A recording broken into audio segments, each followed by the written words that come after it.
لعلكم تتقون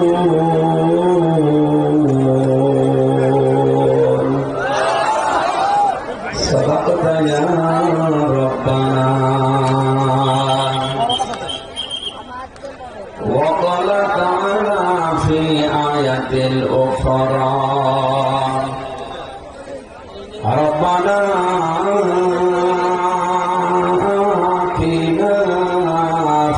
الدنيا حسنة وفي الآخرة حسنة وقنا عذاب النار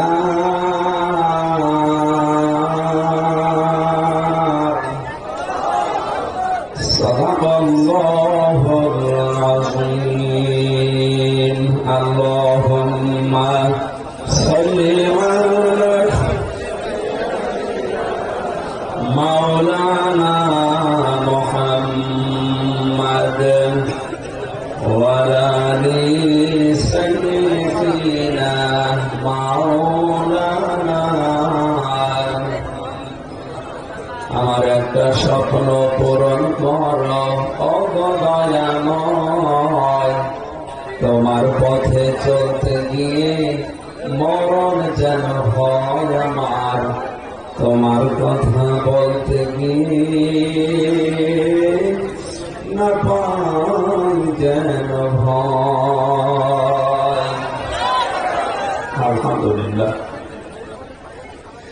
বাংলাদেশের ঐতিহ্যবাহী জেলা নোয়াখালী লোহাগড়া থানার অন্তর্গত কাশীপুর রওশনিয়া হাফিজিয়া মাদ্রাসায় তিনখানার উপরে 24তম বৎসর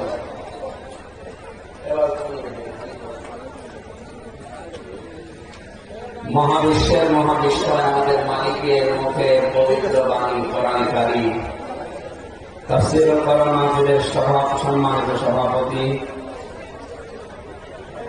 বিশিষ্ট ইসলামী চিন্তাবিদ শিক্ষাবিদ হাজার আলের উস্তাদ আলহাজ মাওলানা মাহবুবুর রহমান আতাল্লাহু ইনদাহু ওয়া বারাকাল্লাহু ফি হায়াতি বলেন আমিন। মাহফিলের প্রধান অতিথি মাননীয় হুইপ নড়াইলের কৃতি সন্তান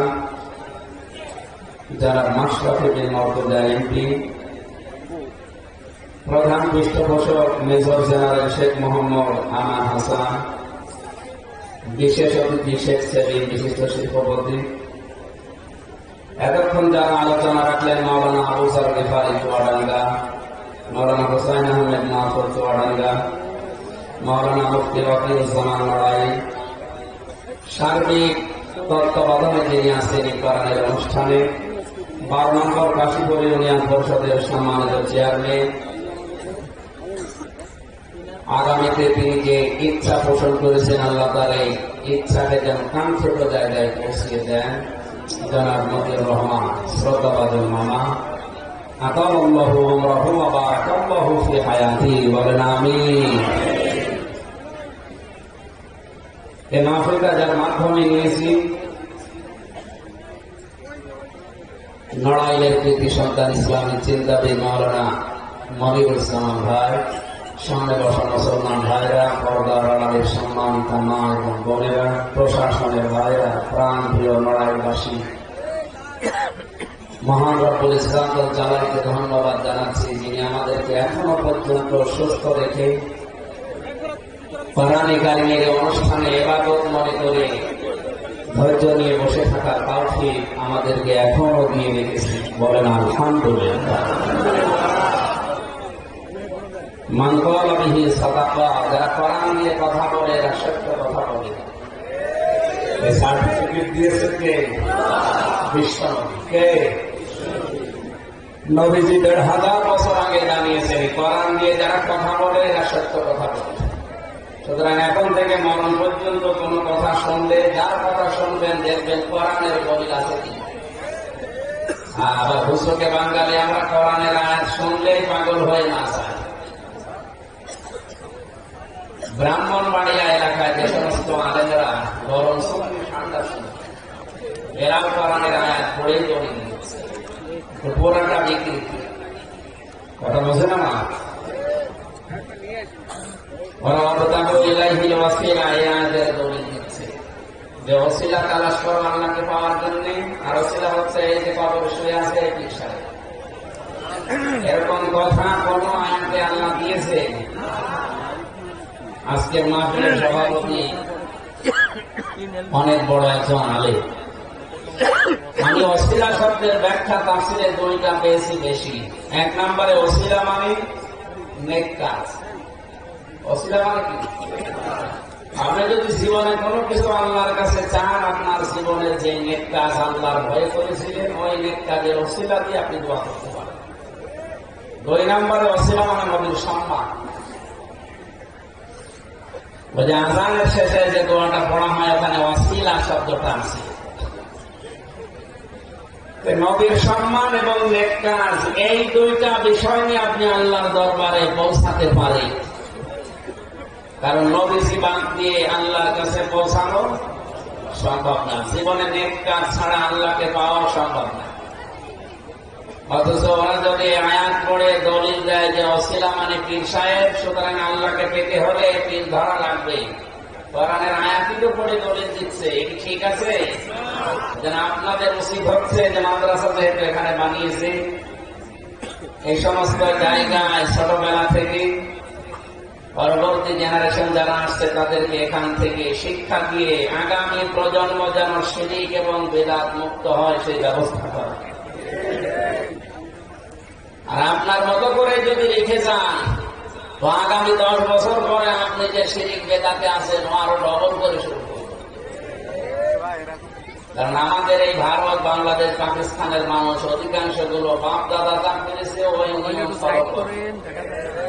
অথচ এইভাবে চলা এটা কাফেরদের স্বভাব। কাদের? বলেন বলেন। ওয়াইদা কিলা লাহুম তাআলাউ ইলা মা আনসালাল্লাহু ওয়া ইলার রাসূলি ক্বালু হাসবুনা মা ওয়াজাদনা আলাইহি আবাআনা আওয়ালাউ কানা আবাউহুম লা ইয়ালামুনা শাইআন ওয়া লা ইয়াহতাদুন। এদিকে তাকান।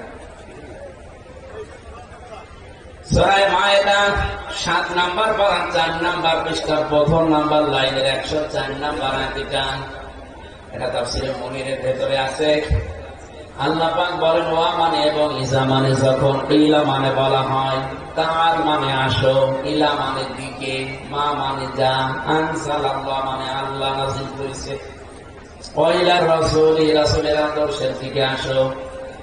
নবী আপনি যখন আল্লাহ এবং রাসূলের আদর্শের দিকে আসো এই কথা বলবেন, বলো অনেক মানুষ কথা বলবে হাসবুনা আমাদের জন্য যথেষ্ট, মা ওয়াজাদনা যা আমরা পেয়েছি, আলাইহি আবাআনা আমাদের পূর্বপুরুষ মুরব্বি বাপ দাদা পীর সাহেব এদের কাছ থেকে আমরা যা পেয়েছি ওইটাই যথেষ্ট, আপনারটা লাগবে না।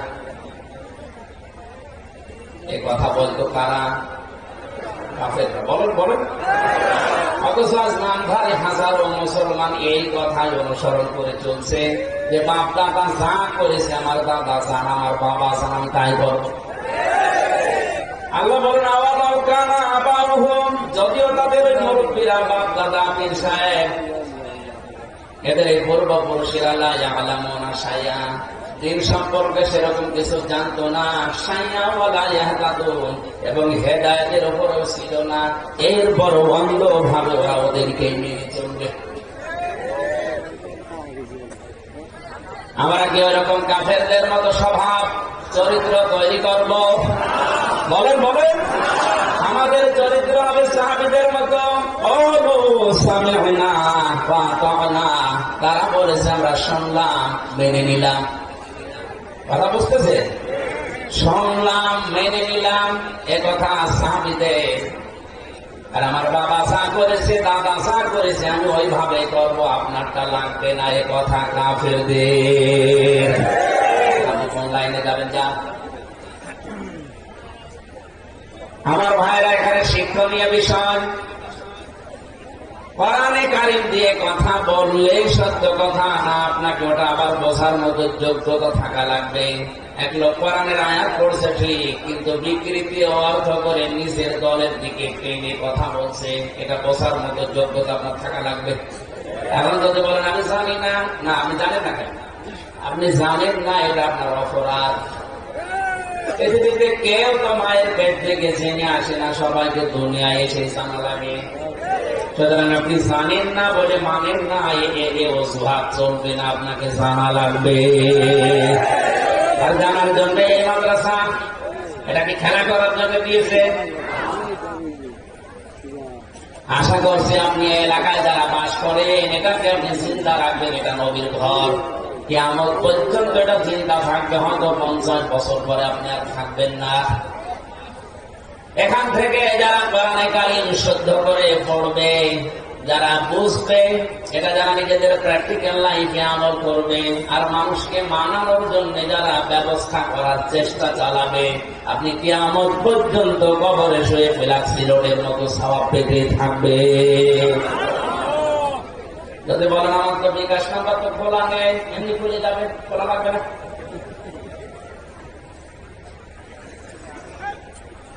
এখানে কোরআন দিয়ে যারা কথা বলে, ওই কথাটা যদিও সত্য, ওটা আবার বোঝার মতো, অনুধাবন করার মতো যোগ্যতা আপনার যদি থাকে, 2 রকম প্রতিক্রিয়া আপনার হবে। এদিকে থাকা 2 রকম প্রতিক্রিয়া কি? কাফেররাও কোরআন শুনেছে নবীর মুখে, ওয়াইদা তুতলা আলাইহিম আয়াতুনা বাজ্জিনাতিন তারিফু ফি বুজুহিল লাযিনা কাফারুল মুনকার।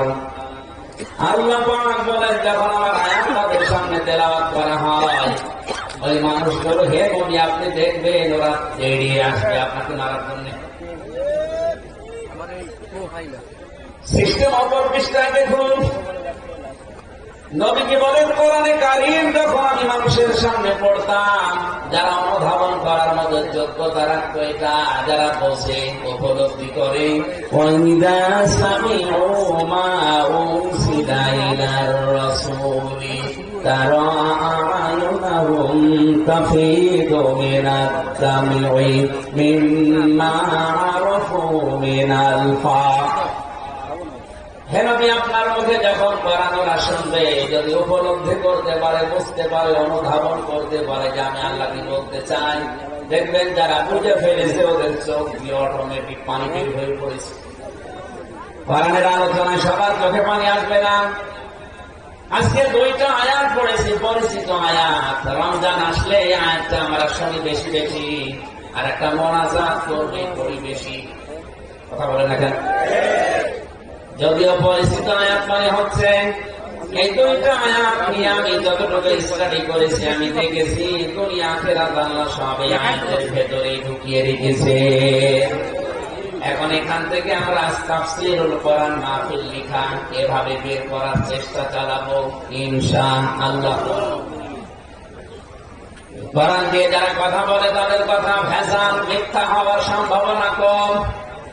আপনাকে কিন্তু বোঝা লাগবে বিষয়টা। তাহলে আপনি না বুঝে যদি তাহেরি ভাইয়ের কথা শুনেও মনে করেন না এও তো কোরআনের কথা বলছে, তো তুমি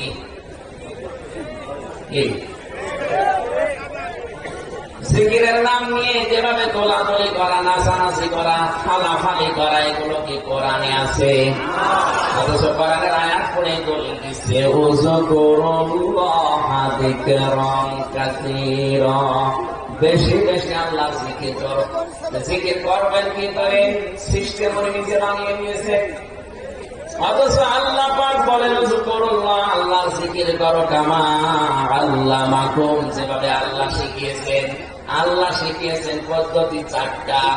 1 নম্বরে মনে মনে, 2 নম্বরে কান্না জড়িত কণ্ঠে, 3 নম্বরে আবেগ নিয়ে, 4 নম্বরে উচ্চ আওয়াজ বাদ দিয়ে। সূরা আরাফের 204 নম্বর আয়াতে তার দলিল। এবার আপনি বলেন তো আল্লাহ যে সিস্টেম দিলেন 4টা, কয়টা? আরো জোরে বলেন।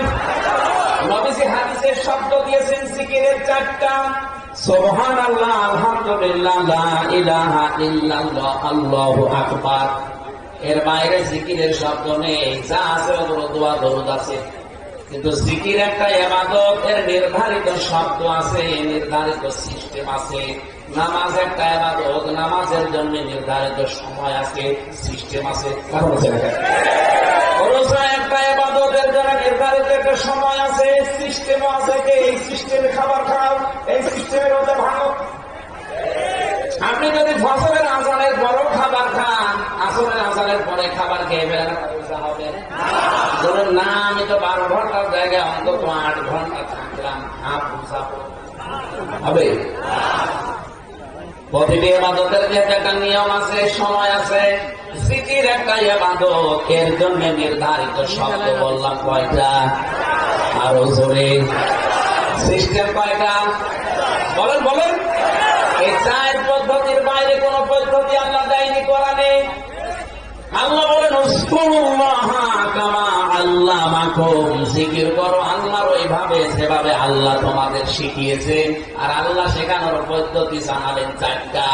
এই 4টার বাইরে যারা, আপনি বললেন তো 1 নম্বরে মনে মনে, 2 নম্বরে কান্না জড়িত কণ্ঠে, অজকুর রব্বাকা ফি নাফসিকা তাদাররুআ ওয়া খিফাতা ওয়া দুনাল জাহরি মিনাল কওলি ইলা আখির আয়াত। 1 নাম্বার সিস্টেম কি বললাম? আরো জোরে। 2 নম্বরে কান্না জড়িত কণ্ঠে, 3 নম্বরে আবেগ জড়িত কণ্ঠে, 4 নম্বরে উচ্চ আওয়াজ বাদ দিয়ে। ও বাংলার মুসলমানেরা, ধোঁকা দিয়ে আপনাকে বোকা বানাবে কোন কারণে? আপনার সামনে তো কোরআন আছে, স্পষ্ট দলিল। এই 4টা শব্দের বাইরে যারা জিকির বানিয়েছে, সে যে জিকির হোক, যদি বলে ইয়ালি বাবা, শালি বাবা, দয়াল বাবা, খাজা বাবা, ওটাকে জিকির বলেন বলেন। এখন আপনি মনে করছেন না, এটা আল্লাহর ওলিদের নাম বলছে, অসুবিধা কি? আল্লাহর ওলি মানে নবীজির নাম জিকির করা যায়। কেউ যদি ইয়া রাসূলুল্লাহ ইয়া রাসূলুল্লাহ জিকির করার অভিযোগ না হবে, কারণ আল্লাহ বাদে জিকির কারো নামে করা। জিকির করা যাবে কার নামে? আর নবীজির নামে আপনি দরুদ পড়বেন, জিকির না। এটা একটা আলাদা শব্দ। আর জিকির বিষয়ে যদি আমার আলোচনা থাকতো, আমি এটা ক্লিয়ার করতাম যে বিষয় না। আজকে থেকে একটাই ফাইনাল বলে দিলাম, জিকির এটা আল্লাহর হবে, দরুদ হবে রাসূলের। সুতরাং আল্লাহর নামের সাথে অন্য কোন নাম মিলিয়ে যারা ডাকে, আল্লাহ নিজে কোরআনে তাদেরকে নিষেধ করেছেন। সূরা আরাফ 9 নম্বর পারা 13 নম্বর পৃষ্ঠা 4 নম্বর লাইনের 181 নম্বর আয়াত, ওয়ালিল্লাহিল আসমাউল হুসনা ফাদউহু বিহা ওয়া যারুল্লাযীনা ইয়ালহিদুনা ফি আসমাইহি। আল্লাহ পাক বলেন, আমার অনেক সুন্দর সুন্দর নাম আছে, যে নামে পারো আমাকে ডাকো। কিন্তু সাবধান, যারা আমার নামে ইলহাদ করে, আমার নাম পরিবর্তন করে দেয়, উল্টা পাল্টা করে ডাকে, তাদের সাথে তোমরা ডাকবা না। এই আয়াত আমি বানালাম। এই বলেন বলেন। সুতরাং যারা কিছুক্ষণে সুবহানাল্লাহ, আলহামদুলিল্লাহ, লা ইলাহা ইল্লাল্লাহ এগুলো বলার পরে পরে কিছুক্ষণ পরে আলী বাবা, শালি বাবা বলে লাভ দিয়ে ওঠে, নাচানাচি করে, এটা কি জিকির? আরো জোরে জিকির। আশা করছি এরপর থেকে আর এই বেদাত আপনি এলাকায় চালাবেন না। কেউ যদি চালাতে আসে, পরে বলবেন দলিল দেন। আপনার মুখের কথা আমরা মানি না, কারণ কোরআন দিয়ে কথা বললে আপনি কোরআনের আয়াত আগে দেখবেন, বাংলায় তাফসীর কিনে মিলান, দেখবেন ওগুলো মিলছে না। আমার প্রথম কথা, হাদিসের নবীজির সার্টিফিকেট ছিল এইটা, যারা কোরআন দিয়ে কথা বলে এরা কি বলে? সত্য কথা বলে। আমার আমিলা বিহি উজিরা, যারা কোরআন দিয়ে আমল করে এদের পুরস্কার আল্লাহ নিজে দান করবেন। কোরআনের আমল কয়টা?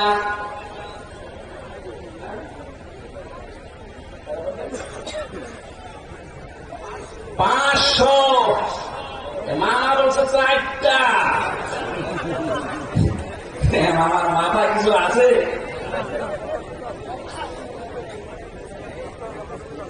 500টার জায়গায় অন্তত 450টা বললে তো হতো। আমার 4টা হয়েছে। খুব ভালো করে মিলাবেন। কোরআনের আমল হচ্ছে পুরা কোরআনে আল্লাহ শরীয়তের বিধান দিয়েছেন 500। আমাদের বাংলাদেশ থেকে ভারতের যেতে হলে যেমন অনেকগুলো বর্ডার আছে, যে কোনো বর্ডার দিয়ে আপনি যেতে পারবেন যদি ভিসা থাকে, পাসপোর্ট থাকে। কথা বলছেন আল্লাহ পাক এই কোরআনে কারিমে 500 বর্ডার দিয়েছেন। এই বর্ডার গুলোর কাছে গেলে আপনি থেমে যাবেন, কারণ আপনার ভিসা নেই, পাসপোর্ট নেই পার হয়ে যাওয়ার জন্য। এই কোরআনে 500 আয়াতের ভেতরে আমলের ভেতরে একটা আমল আজকে আমরা পড়লাম। যেহেতু কালকে থেকে রমজান শুরু হতে পারে, আগামীকাল থেকে শুরু হয়ে যেতে পারে, এই জন্য আয়াতটা আমি একটু ক্লাস দেই। ইয়া আইয়ুহাল্লাযীনা আমানু কুতিবা আলাইকুমুস সিয়াম। খুব ভালো করে মিলাবেন। আল্লাহ পাক বলেন, হে যারা ইমানের দাবি করো তাদের উপরে আমি কিন্তু সিয়াম, এই যে রোজা, এটা লিখে দিলাম। কি করলাম? আল্লাহ কিন্তু ফারাজুল শব্দ দেননি, কতিবা দিয়েছেন কাতাবা। আজকের চেয়ারম্যান সাহেব যদি এই বলে জমিটা আমার, আমি মাদ্রাসায় দিয়ে দিলাম, এই কথার কোন দাম আছে? না, নেই। কিন্তু উনি যদি বলে যে 6 স্বাক্ষর করে দলিল করে রেজিস্ট্রি করে দিলাম, দাম নেই। বলেন বলেন, আল্লাহ ফারাজুল না দিয়ে কতিবা দিয়েছে।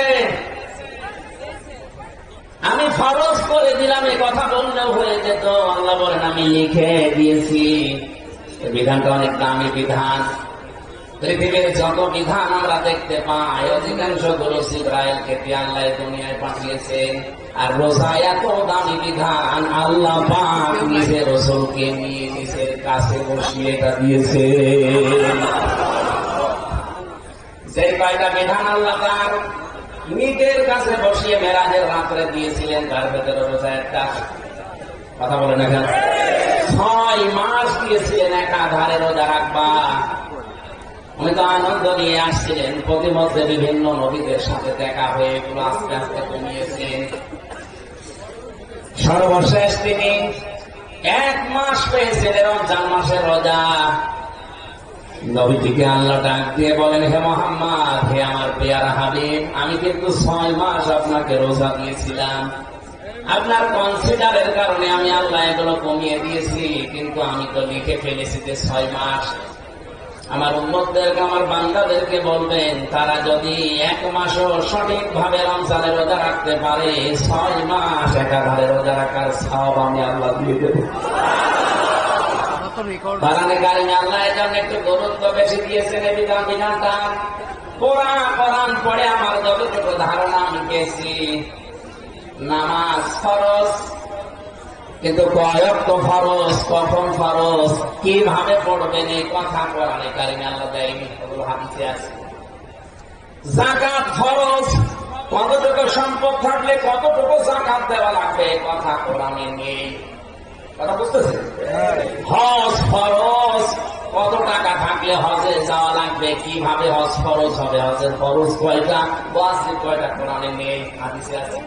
কিন্তু কোরআনে কারিমে সূরা বাকারার রূপতে পুরো একটা রূপ আল্লাহ রোজা সংক্রান্ত যত বিষয় সবের ভেতরে দিয়ে দিয়েছে। এত গুরুত্বপূর্ণ বিধান এটা।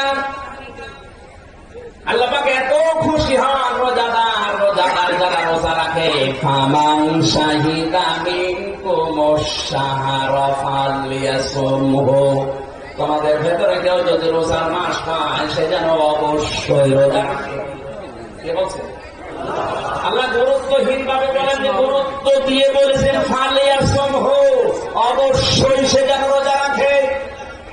কারণ এত দামি বিষয়টা।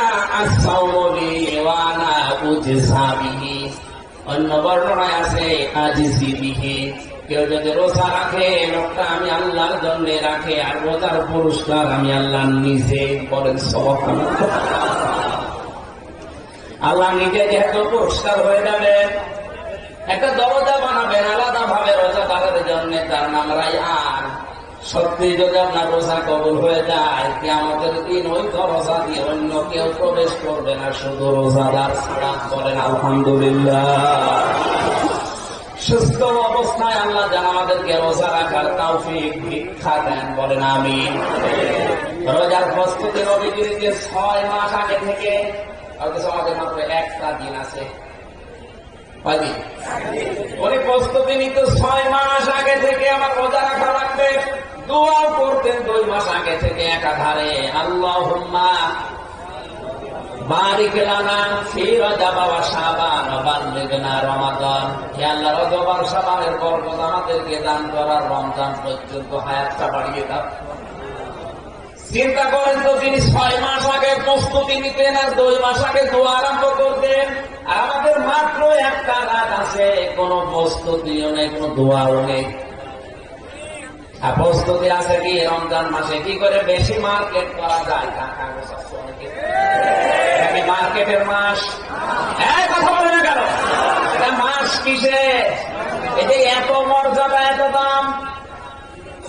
নবীজি বলেন, রোজাদারের মুখের গন্ধ পর্যন্ত আল্লাহর কাছে মেশক আম্বরের চাইতে বেশি প্রিয় মনে হয়। লিসাইলি ফারহাতান, ফারহাতুন ইনদা ফিদরিহি ওয়া ফারহাতুন ইনদা লিকাই রাব্বিহি। রোজাদারের জন্য 2টা খুশির সময় আছে, সংবাদ। একটা হচ্ছে যখন সে ইফতারি করে ওই সময়, এটা ফিতরের 2টা অর্থ। একটা ঈদুল ফিতরের হতে পারে নামাজ, অথবা ফিতর যখন ইফতারি করে এটাও হতে পারে। দ্বিতীয় নাম্বার, ইনদা লিকাই রাব্বিহি, আল্লাহ নিজে যখন রোজাদারদের সামনে ওপেন হয়ে যাবে।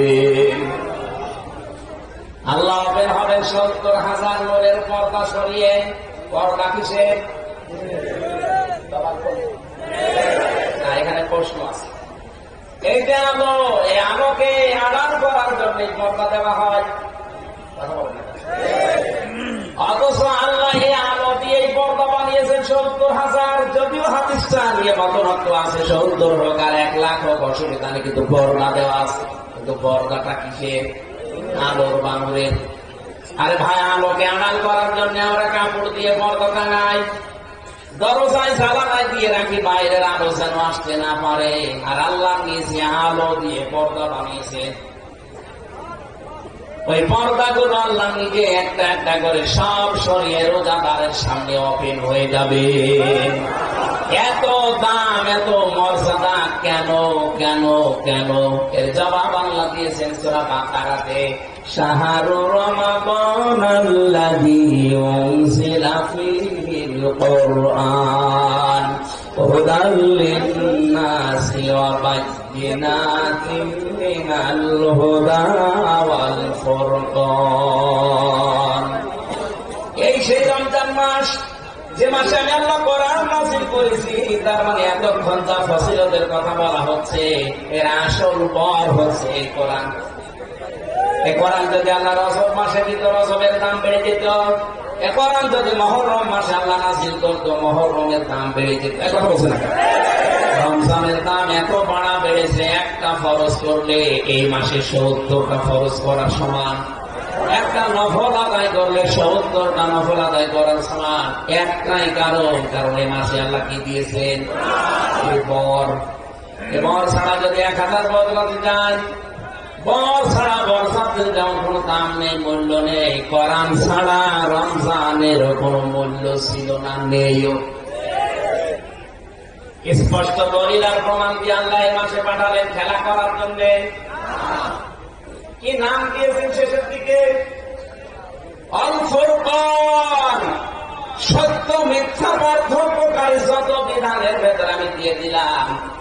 আমি তাফসীরের ভেতরে ফিসিলাল কোরআনে পড়েছি, কোরআন পাওয়ার পরে, রমজান পাওয়ার পরে যে লোকটা নিজের জীবনে সত্য আর মিথ্যা পার্থক্য করে বাকি জীবন চালাতে পারে না, ওই লোকটার জীবনে হেদায়েত করতে কিছু নেই।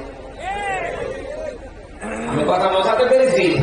ফোরকান, আল্লাহ শব্দটা আয়াতের শেষে এমনি দেয়নি, এই কারণে দিয়েছেন যেটা সত্য মিথ্যা পার্থক্যকারী কিতাব। সামনে মাস শুরু হচ্ছে কালকে থেকে, সুতরাং আপনি সত্য কোনটা মিথ্যা কোনটা পার্থক্য করে বিবেক দিয়ে মিলাবেন কোরআনের আয়না দিয়ে। এটা যদি মিলাতে না পেরে আপনি ব্যর্থ হন, আপনার কপালে হেদায়েত বলে কিছু নেই। আল্লাহ হেফাজত করুন আমাদের, বলেন আমিন। কোরআনের এই আমলটা আমরা যদি আরম্ভ করি, বিশ্বাস করেন কোরআনের আমল করলে, আমার নবী বলেছেন, সার্টিফিকেট দিয়েছেন, যেমন আমিলা বিহি উজিরা, কোরআনের আমল করলে পুরস্কার দেবে কে? আরো জোরে। আপনি হাদিস থেকে আমল করলে পুরস্কার পাবেন না তা না, পাবেন, কিন্তু নবীরা দেবে, রাসূলরা দেবে, ফেরেশতারা দেবে। আর কোরআনের যে আমলগুলো আল্লাহ দিয়েছেন, এই আমল কেউ শুরু করলে এর পুরস্কার কে দেবে? আল্লাহ বলেন, আমি লিখে দিলাম বিধানটা, খুব দামি বিধান, শুধু তোমাদেরকে দেয়নি, কামা কুতিবা আলাল্লাযীনা মিন ক্বাবলিকুম, যেমন তোমাদের পূর্বে দুনিয়ায় যত মানুষ বিদায় নিয়েছে তাদের উপরে এটা লিখে দিয়েছিলাম।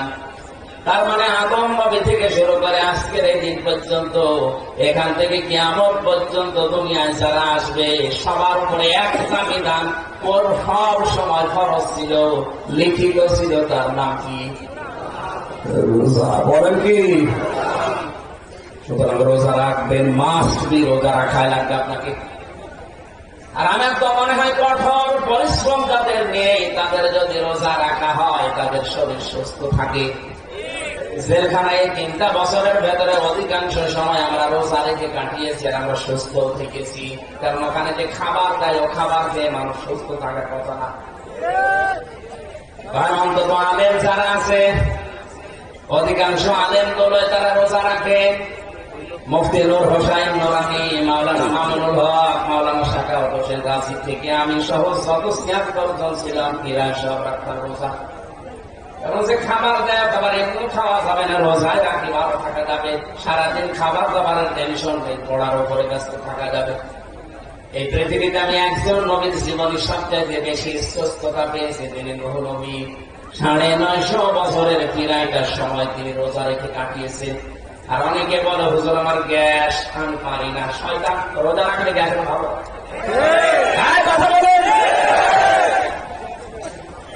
এই যে প্রতি সপ্তাহে 2 দিন করে রোজা রাখার নিয়ম নবীজি দিলেন, বৃহস্পতিবার, সোমবার, প্রত্যেক মাসে 3 দিন রোজা রাখার নিয়ম। এটা কি খেলা করার জন্য নবী দিয়েছেন? বিজ্ঞান আজ প্রমাণ করছে, একটা মাস যদি মানুষ একাধারে খাবার খায়, ভেতরে হজম করার যে মেশিন গুলো আল্লাহ দিয়েছে, এটা অত কার্যকর না আমাদের। আর আমাদের অধিকাংশ খাবার গুলো তো ঔষধ দেওয়া। ভেতরে যে খারাপ খাবার গুলো হজম করার জন্য যে রসটা বডি ফোটা ফোটা পড়তে আছে, ওর নাম পিত্ত থলিতে যেটা আছে পিত্ত রস। এটা এত দামি, বিজ্ঞান এখন দেখতে পাচ্ছে যে খাবার গুলো যায় এখান থেকে নির্যাস বের করে এই রসটা আল্লাহ তৈরি করে খাবারের উপরে ফোটা ফোটা আকারে পড়ে। যতক্ষণ খাবার থাকে পেটে পড়ে, খাবার নেই, অটোমেটিক আল্লাহ এটা বন্ধ করে দেয়। আল্লাহ এটা বোঝাতে চেয়েছেন, আমি অপচয় করি না। শুধু আমি ওয়াজ করে শেষ করি না যে ইন্নাল মুবাযযিরিনা কানু ইখওয়ানা শায়াতিন, শয়তান অপচয়কারী ও শয়তান। দুনিয়ায় যারা অপচয় করবে এরা শয়তানের ভাই, এরা শয়তানের কি? আল্লাহ পাক ওয়াজ করে শেষ করেননি, তিনি মানুষের শরীরের ভেতরে অপচয় যেন না হয় নিজে কন্ট্রোল করেছেন। এখানে হজম করার এই বিষয়টা শক্তিশালী করার জন্য রোজা দরকার। এই জন্যই নবীরা, প্রত্যেকটি নবী খাবারের আগে 3টা সুন্নত মেনে চলতেন। 1 ভাগ খাবার, 1 ভাগ পানি, আর 1 ভাগ হজম করার জন্য খালি রাখতেন। আপনি যদি প্রতি সপ্তাহে 2টা করে রোজা রাখেন, সোমবার, বৃহস্পতিবার, রোজা রাখা অবস্থায় আপনার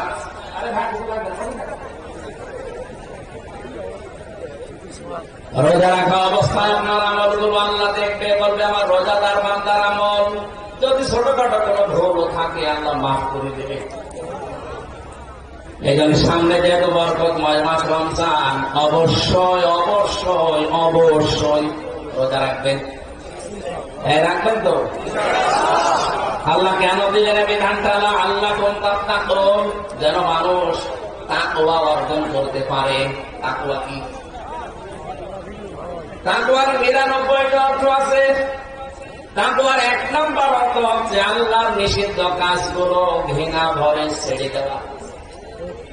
আল্লাহর নিষিদ্ধ কাজগুলো শুধু ছেড়ে দেওয়ার নাম খৌফ। আর নিষিদ্ধ কাজ ঘৃণা করে ছেড়ে দেওয়ার নাকি? একটা মাস রোজা রাখার পরও যদি আপনি ঘুষ ছাড়তে না পারেন, সুদ ছাড়তে না পারেন, বেপরদা ছাড়তে না পারেন, কি রমজানের রোজা নিয়ে আপনি রাখলেন বলেন? রোজা আল্লাহ পূর্ববর্তী যারা বিদায় নিয়েছে তাদের উপরেও গিয়েছিল, আমাদের উপরেও গিয়েছে। একটাই উদ্দেশ্য, আমরা যেন আল্লাহর নিষিদ্ধ কাজ ঘৃণা করে ছেড়ে দিতে পারি। বলেন আমি।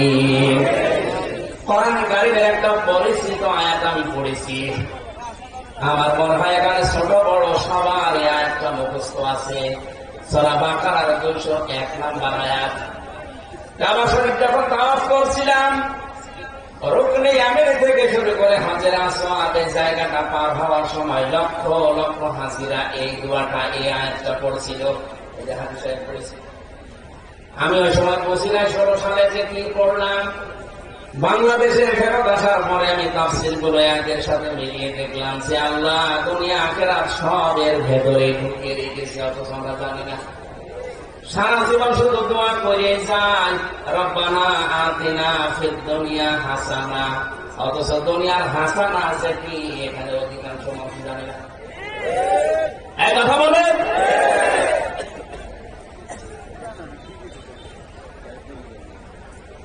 একজন দোয়া করছে, রব্বুল আলামিন আমাকে একটা নেককার সন্তান দাও, রব্বি হাবলি মিনাস সালিহিন। এক যুবক বলছে ছোটবেলা থেকে নামাজ পড়ে একই দোয়া ইমাম সাহেব করে লড়াইলে। বাড়ি হয়তো সেই নোয়াখালী, ওই এলাকার আলেমরা একটু আগে আসলো এলাকাতে ইসলাম শিক্ষা দেওয়ার জন্য। একদিন বলছে হুজুর সারা জীবন দোয়াতে একই দোয়া করেন, এই দোয়ার মানে কি? হুজুর বলছে আমি দোয়ার মানে জানি না। এক আলেমের কাছে যেরকম একজন মাওলানার কাছে গিয়ে বলছে হুজুর আমাদের এই ইমাম সাহেব এই দোয়া পড়ে, আপনি দোয়ার মানেটা বলেন। মাওলানা বলেছে দোয়া না, এটা কোরআনের আয়াত, এর মানে আল্লাহ তুমি আমাকে একটা নেককার সন্তান দান করো। যুবক মনে করছে ইমাম সাহেবের মানে সে নোয়াখালী, ও সাদা মনে হয় ছেলে মেয়ে হয় না। ডাক দিয়ে বলছে হুজুর আপনার ছেলে মেয়ে কয়টা? 11টা। 11টা ছেলে মেয়ে, এরপর আপনি দোয়া করেন? লজ্জা আছে কেন? আপনি তো জানেন না দোয়ার মানে কি। আমি শুনে আসলাম মাওলানার কাছে, যে দোয়ার মানে হচ্ছে আল্লাহ তুমি আমাকে একটা নেককার সন্তান দাও। আপনার 11টা হয়ে গেছে, এরপরও দোয়া ছাড়েন না, আপনি বেশ ভরে ফেলবেন। ইমাম সাহেব বলছে বাবা দিয়ে দোয়ার মানে আমি যদি আগে জানতাম তো 10 বছর আগে দোয়া বাদ দিতাম। আমি তো জানি না দোয়ার মানে কি, পড়িয়ে যায় আল্লাহ দিয়ে যায়। আপনি কি আবার ওই রকম করে রব্বানা আতিনা ফিদ দুনিয়া পড়ছেন? এবার আসেন তো তাফসীর আপনি লিখে দিলেন, তাফসীরুল কোরআন মাহফিল। আমি একটা তাফসীর আকারে চেষ্টা চালাবো। জবান খুলে কোরআনের সোনালী আয়াত পড়েন, আল্লাহ দেখি এর ভেতরে কি দিয়েছেন আমরা বের করি। কষ্ট হচ্ছে আপনাদের? জবান খুলে সোনালী আয়াত পড়েন। আউযু বিল্লাহি মিনাশ শাইতানির রাজীম, বিসমিল্লাহির রাহমানির রহিম। ومنهم من يقول ربنا آتنا في الدنيا حسنة وفي الآخرة حسنة وقنا عذاب النار। আল্লাহ পাক বলেন মানুষের ভেতরে অনেক মানুষ এমন আছে তারা বলবে একুলু মুসারে, বর্তমান ভবিষ্যৎ, প্রেজেন্ট ফিউচার। কোথায় যা বসত 1-1.5 ঘন্টা 2 ঘন্টা সময় নিয়েছি, এতটুকু সময় বসে থাকতে পারে না। তো বিয়ে দিলে বোর্ড লিখবে, এখানে কত মায়ের বাবা বসে আছে, আপনি চলে যাচ্ছে, হয়তো ছেলে খুঁজতেছে, এই জন্য ময়দানে হয়তো আসতেও পারে যে দেখি আমার সেরকম ছেলে আছে কিনা। যদি 1-1.5 ঘন্টায় ওঠে জীবনে বিয়ে দেবে? বসেন ধরে জিজ্ঞেস কর না, ছেড়ে দিন, অবস্থা ভালো না, বসে করেছি। ঠিক আছে, খুব জরুরি হয়েছে না। অনেকে আবার যাক বিড়ি খাওয়ার খেয়ে তারপরে বিড়ি খেতে যান, খেয়ে আবার চলে আসবে। নারায়ণবাসী কোরআনের আয়াত যদি আপনি খেয়াল করে শোনেন, বোঝার চেষ্টা চালান, 500 রাকাত নফল নামাজের সওয়াব পাবেন। আপনার দ্বারা হয়তো সম্ভব না এখন 500 রাকাত নফল নামাজ পড়া, পারবেন? কিন্তু কোরআনের দিকে তাকিয়ে আল্লাহ এই সওয়াবটা দিয়ে দেবেন, বলেন আমিন। বর্তমানে তারা বলছে, ভবিষ্যতেও বলবে কি, রব্বানা, হে আমাদের প্রতিপালক, আতিনা, আমাদেরকে দান করেন, ফিদ দুনিয়া হাসানা, দুনিয়ার হাসানা। খালি জবরের জায়গায় জের দিয়ে দিলেন, ফিদ দুনিয়া হাসিনা। হাসানা মানে কল্যাণ, আর হাসিনা মানে সুন্দরী। অনেকেই দোয়া করতেছে ফিদ দুনিয়া হাসানার জায়গায় বলে ফিদ দুনিয়া হাসিনা। আল্লাহ বলে দিয়ে দিলাম, দিয়েও দিয়েছে, আজ একেবারে 16-17 বছর চলছে। এটা আমাদের দোয়ার ফসল। আমরা পেয়েছি রব্বানা আতিনা ফিদ দুনিয়া হাসানা, আল্লাহ বলেন একটু জের দিয়ে দিলাম হাসিনা। এখন এটাকে চাইলেন আপনি সেই ছোটবেলা থেকে মোনাজাতে, আল্লাহ দুনিয়ার হাসানা দাও, কল্যাণ দাও, শান্তি দাও, স্বস্তি দাও, নিরাপত্তা দাও। 99টা অর্থ আছে এই শব্দের। কি চেয়েছে? আমার এই ছোট্ট জীবনে আমি কোরআন পড়ে পেয়েছি এই হাসানার ভেতরে দুনিয়ার হাসানা, দুনিয়ার কল্যাণ 10টা। কয়টা?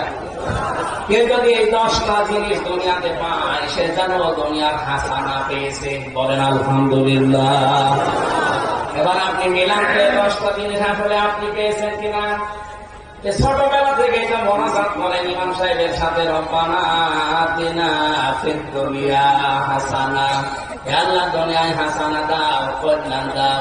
আল্লাহ বলেন দুনিয়ার কল্যাণ 10টা, তুই পেয়েছিস কিনা আগে মিলা। আখিরাতে হাসানা, আখিরাতের হাসানা দাও। আল্লাহ বলেন আখিরাতের হাসানা 5টা। জাহান্নাম থেকে আমাদের বাঁচাও। আল্লাহ পাক বলেন জাহান্নাম থেকে বাঁচার উপায় মাত্র একটা। কয়টা? এদিকে 10, ওদিকে 5, মাঝখানে 1, সব মিলে কত? এই ছোট্ট আয়াতের ভেতরে 16টা জিনিস লুকিয়ে আছে। আমরা একটা একটা করে প্রাণ দিয়ে এবার বের করি। থাকবেন কারা কারা? আধা ঘন্টা এখনো থাকবেন কারা কারা? দেখি আলহামদুলিল্লাহ। ঠিক আছে বা আলহামদুলিল্লাহ। 1 নম্বরে আল্লাহর ঘোষণা, দুনিয়ার হাসানা যদি কেউ পেতে চায়, 1 নম্বরে দুনিয়ার হাসানা কোরআনে কারিম পাওয়া। কি পাওয়া? নাকি বেশি দিন ক্ষমতায় থাকা দুনিয়ার হাসানা? এটা যদি দুনিয়ার হাসানা হতো তাহলে ফেরাউন এটা পেয়েছিল 600 বছর একাধারে ক্ষমতায় ছিল। কথা বলে না? আল্লাহ বলেন আমার দৃষ্টিতে দুনিয়ার হাসানা তুমি যে চাইলে আমার কাছে, দুনিয়ার হাসানা কোরআন পাওয়া। প্রশ্ন আসতে পারে, কোরআন তো আমি পেয়েছি, চলেন আমার ঘরে এখন আছে কোরআন, এটা কোরআন পাওয়া। কেউ যদি কোরআন পেয়েছে এই কথা বলতে চায়, তাহলে তার 4টা জিনিস মানা লাগবে। সূরা বাকারা 1ম নাম্বার পারা 18 নম্বর পৃষ্ঠার 4 নম্বর লাইনের 121 নম্বর আয়াতে বলতে আছে, আল্লাযীনা আতাইনাহুমুল কিতাবা ইয়াতলুনাহু হাক্কা তিলাওয়াতি। আল্লাহ পাক বলেন আমি যাদেরকে কোরআন দিয়েছি, কিতাব দিয়েছি, এরা তার হক আদায় করে তেলাওয়াত করে। হক আদায় করে তেলাওয়াত করার অর্থ 4টা। কয়টা? আরো জোরে বলেন। আপনি কি দুনিয়ার হাসানা পেয়েছেন কিনা মিলান? 1 নম্বরে আপনাকে শুদ্ধ করে আল্লাহর এই কিতাব পড়তে হবে। এখানে যদি জরিপ চালানো হয় 100 জনের 98 জন ফেল করবে। এই কথা বলেন না কেন? তেলাওয়াত করছে ইযা জাআ নাসরুল্লাহি ওয়াল ফাত।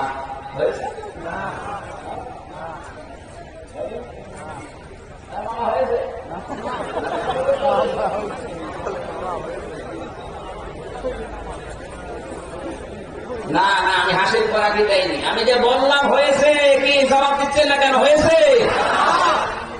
হয়নি। একটু টান দিয়ে পড়েছে অনেকে মনে করছে না হতেও পারে, অথচ দুইটা ভুল হয়ে গেছে এর ভেতরে।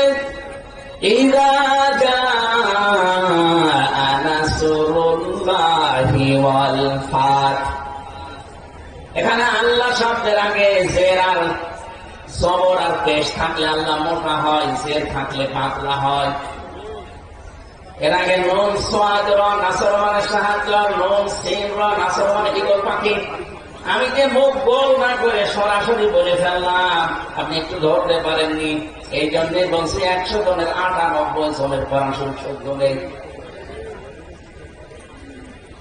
ইযা জাআ নাসরুল্লাহি ওয়াল ফাত, যখন আসবে আল্লাহর সাহায্য, হেরাতে আপনি বিজয় দেখতে পাবেন। আর আমার আগের পড়ার অর্থ হচ্ছে যখন আসবে ঈগল পাখি তখন বিজয় পাবেন। আকাশ পাতাল পাল্টিয়ে গেছে। এই মাদ্রাসা যেহেতু কওমি মাদ্রাসা, হাফেজি মাদ্রাসা, অবশ্যই এখানে শুদ্ধ করে কোরআন পড়ানো হয়।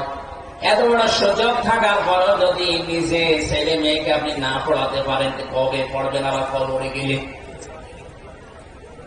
আজ আমাদের নামাজে মন না বসার অন্যতম কারণ আমরা কোরআন শুদ্ধ করে পড়তে পারি না, বুঝি না। তাই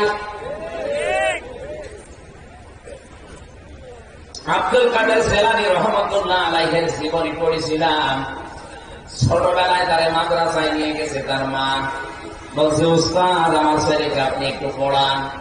উস্তাদ বলছে বাবা বলো আলিফ বা তা সা। আব্দুল কাদের জিলানী বলছে হুজুর আলিফের মানে কি? আমি জানি না। জানি না মানে আলিফের মানে জানেন না, ও জিনিস আমি পড়বো না। যে জিনিসের অর্থ নেই, মানে নেই, ও জিনিস আমি পড়ে করবো কি? উস্তাদ একেবারে কি আলিফনা করে বলে ফেলেছে, তুমি জানো বাবাজি আলিফের মানে? হ্যাঁ জানি, আমার মা শিখিয়েছে। বলো দেখি। তিনি আলিফ দিয়ে আল্লাহর পরিচয় তুলে ধরলেন। আল্লাহু লা ইলাহা ইল্লা হুয়াল হাইয়ুল কাইয়্যুম লা তাখুযুহু সিনাতুন ওয়া লা নাওম। ইলা আখির আয়াত। আলিফ দিয়ে আল্লাহর পরিচয় দিলেন। আয়াতুল কুরসি থেকে 10টা ক্ষমতা আল্লাহর তুলে ধরলেন। তেলাওয়াত করতে করতে 18 পারা পর্যন্ত তিনি পড়েছিলেন। ওস্তাদ কাঁদতে কাঁদতে হুঁশ হারিয়ে ফেলেছে। হুঁশ ফেরার পরে মাকে ডাক দিয়ে বলে, মা আপনার এই সন্তানের তো প্রায় 18 পারা আয়ত্ত আছে, আপনি এনেছেন আমার কাছে পরীক্ষা করার জন্য। বলছে না, এই প্রথম নিয়ে আসলাম। আপনার তো আনন্দের বিষয়, আপনার তো সৌভাগ্য, এতটুকু বয়সে আপনার সন্তান 18 পারা আয়ত্ত করে ফেলেছে, হাফেজ হয়ে গেছে। মোহাম্মদ কান্না আরম্ভ করলেন। ওস্তাদ বলে আপনি কাঁদেন কেন? আপনার তো খুশির বিষয়। মা বলে কাঁদি আমি এই জন্য, আমার সন্তান যখন পেটে ছিল প্রতিনিয়ত আমি কোরআনে কারিম তেলাওয়াত করতাম। আমি নিজেও কোরআনের হাফেজা। এ সন্তান পেটে রাখা অবস্থায় ওঠান ঝাড়ু দেওয়া, ঘর ঝাড়ু দেওয়া, রান্না বান্না করা, আমার মুখে চলতো আল্লাহর কোরআন। এখানে যারা মা বোনেরা বসে আছে, এদের পেটে সন্তান থাকা অবস্থায় এদের মুখেও চলে আল্লাহর কোরআন। গুনগুন করে গান বলে। এখানে একটা বিজ্ঞানের তথ্য আছে। 6 মাস যখন মানুষের পেটে বয়স হয়ে যায়, তখন দুনিয়ার সবকিছু সে শুনতে পায়। কথা বুঝতেছে? 6 মাস যখন মানুষের পেটে বয়স হয় মানুষের সন্তানের, তখনও দুনিয়ার সবকিছু শুনতে পায়। কারণ ওই সময় খাবার ভিতরে দেখা দেয়, আল্লাহ রূহ দিয়ে দেয়। 40 দিনে পাল্টাতে পাল্টাতে 6 মাসের পরে আমার আল্লাহ রূহ দিয়ে দেয়, তখন খাবারের উপরে দেখা দেয়। খাবার খাওয়ানো লাগে, মায়ের মাসিক অসুখ বন্ধ করে দিয়ে আল্লাহ ওই নাভির সাথে নাভি জুড়ে খাবার খাওয়ায়। তখন দুনিয়ার সব শব্দ শুনতে পায়। আব্দুল কাদের জিলানী মায়ের পেটের ভেতরে বসে কোরআন শুনতো, আর আমরা মায়ের পেটের ভেতরে বসে গান শুনি। বলেন নাউজুবিল্লাহ। দোয়া চাই আমার কাছে, হুজুর দোয়া করেন ছেলে যেন আব্দুল কাদের জিলানী হয়। কেমনি হবে? তোমার পেট ঠিক আছে? এই কয়েক ইঞ্চি পেট, এটাতে কত বড় দামি জায়গা, তুমি তো টের পাও না। কত মানুষ ওর দিকে হাসে বাজে নজর দিয়ে থাকে। পেটে কোনো কাপড় নেই, পিঠে কোনো কাপড় নেই, মনে হচ্ছে ফুটবল খেলার মাঠ নিয়ে যাচ্ছে। কাশীপুরের মাঠ আর কত বড় হয়েছে, বিশাল মাঠ নিয়ে আপনি যদি রাস্তা দিয়ে যান, সব যুবকের নজর ভালো। কত মানুষ এই দৃশ্য দেখে উল্টা পাল্টা ধারণা করে, বলে মাল গেল। শুধু মামা আছে বলে কিছু বলতে পারছি না। আপনার বউ দেখে, মেয়ে দেখে, আপনার পুকুরে দেখে, আপনার চাষিরে দেখে কেউ যদি বলে মাল গেল, আল্লাহর কসম ওই মালের পেটে আর ভালো মাল আল্লাহ দেবে না। যদি দেয় পরিমণি দেবে, খালি স্বামী পাল্টাবে। কত স্বামী যে পাল্টালো আল্লাহ জানে, ও জানে। আপনি দেখেন তো, যাদের এদের মতো পেটে জন্ম হয়েছে, এদের স্বামী টিকছে না, একটার পর একটা পাল্টাতে আছে। আর আল্লাহ পাকের নবী বলেন, সবচাইতে বড় লানত ওই মহিলার উপরে যে মহিলার ঘর বারবার ভাঙে। এখন দেশের ট্র্যাডিশন হয়ে দাঁড়িয়েছে মাহিয়া মাহি, আবার স্বামী পাল্টিয়েছে। বলেন সুবহানাল্লাহ। এরা যারা আদর্শ মনে করে চলে, তারা তো পাল্টাবে। যে মহিলা স্বামীর কাছে তালাক চায়, খাবার খেতে চায় না, ভাত খাবো না বলে, ওই মহিলার উপরে আল্লাহ নিজে লানত করেন। বলেন নাউজুবিল্লাহ। নড়াইলবাসী, আমি যেটা শিক্ষা দিতে চেয়েছি, আব্দুল কাদের জেলানি আপনার পেটে আল্লাহ এমনিতেই দেবে না। এই কয়েক ইঞ্চির জায়গা অনেক দামি, এই নজরটা ঠিক করেন আগে। আমরা যারা ধনী মানুষ আছি দেশে, আমাদের মোবাইল দামি হয়, আমাদের শার্ট দামি হয়, গাড়ি দামি হয়, বাড়ি দামি হয়ে যায়। শুধু কম দামি হয়ে যায় আমাদের স্ত্রী আর মেয়েটা। এমন এমন পোশাক পরিয়ে রাস্তাঘাটে নিয়ে যায়, আমার মনে হয় গরিব মানুষের নজরে পর্যন্ত সব ক্যামেরা বন্দী হয়ে যাচ্ছে। মানুষের নজর খুব কিন্তু মারাত্মক, একটা বিষাক্ত জিনিস। আব্দুল কাদের জেলানি যে মায়ের পেটে এসেছিলেন, তাকান ওই মায়ের পেটের দিকে।